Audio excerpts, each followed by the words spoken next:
PlayStation Experience, the first of Sony's new annual fan conventions, is the first place we got to finally grab a few drops of Bloodborne. It doesn't bear the Souls name, but it's still very much a Souls-like experience. Familiar, but different in all the right places. Here's what we extracted from our time with Bloodborne. Our past experiences with Dark Souls gave us a slight edge in Bloodborne.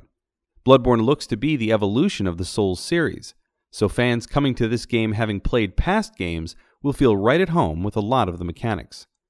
Your light and heavy attacks are still stacked on the R1 and R2 buttons, while L2 allows you to shoot the gun in your left hand.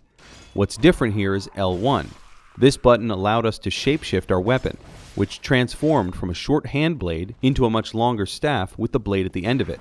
Being able to switch these stances at will gave us tactical advantages against certain enemies. Dodging is handled differently here than in Dark Souls. Rolling is still very much in the game, but you can only perform this move if you're not locked onto an enemy. When you're locked on, you instead have a quick strafe step, which allows you to side dodge enemy swipes.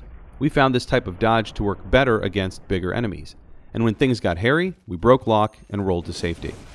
Souls veterans will find the duality of dodge moves a bit weird at first, but it certainly works.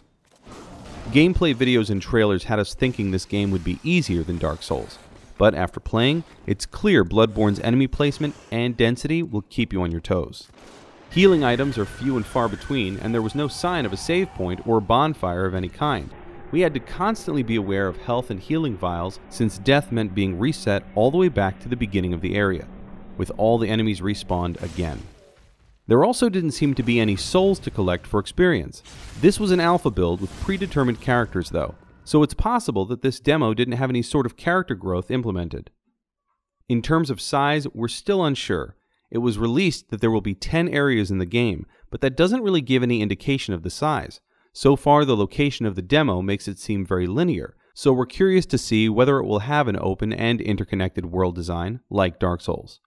The game itself looks gorgeous in that dark, mysterious, decrepit, morbid way, even with a bunch of enemies on screen at once with blood gushing everywhere with each and every slash you take. The game continued to perform smoothly. It's not 60 frames per second, but it still looks and plays wonderfully. As Souls fans, we have high hopes for Bloodborne. It feels familiar enough to jump into, but also new and strange. The recently revealed Chalice dungeon will revolve around delving into an ever-changing procedural dungeon that you can tackle with a friend or two. Sign us up. Bloodborne won't be making its debut in February as previously scheduled, but wonderfully dark, disturbing, moonlit terrors come to those who wait.